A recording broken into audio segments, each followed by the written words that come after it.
33 мың теңгеге алынған азық-түлікке распаковка. 30 штук жұмыртқа. Негізі жұмыртқа салатын ыдыс керек екен маған. 1 литрлік майдан 2 дана. Негізі мен майларымды осындай ыдысқа құйып қоямын, өте ыңғайлы. Бұл ыдысым лас болғандықтан жууға жібердім.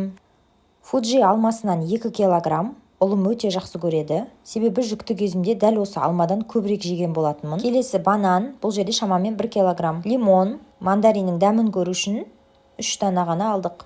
Күйеуім түрік лицейінде оқығандықтан чечевицаны жақсы көреді, жиі жасап тұрамын. Чечевица, 2 түрлі печенье, нанды көбінде дүкеннен сатып аламын. Анда-санда үйден пісіремін. Бұл майонезді менен басқа үйде ешкім жемейді. Салат жасаймын деп жүгері алдым. Сумкада жүруге влажный салфетка, анда-санда ішуге кофе шай. Келесі кезекте сәбіз бен картоп. 5 килограмм ұн және де 5 килограмм күріш. Әрбір затты осындай контейнерлерге салып қойған ұнайды. Салафанда тұрғаннан гөрі осындай ыдыста жинақы көрінеді. Мен күрішті гарнир ретінде үйде көп жасаймын.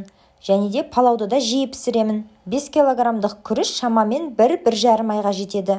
Печеньелерді де осындай ыдыстарға салып қойған ұнайды. Тағы да печенье салатын ыдыс салу керек. Келесі кезекте 1 килограмм жаңғақ, 1 килограмм королевский құрма, 1 килограмм асқабақтың шемішкесі, 1 килограмм осындай қызыл дән, 1 килограмм миндаль және 5 килограмм мейіз.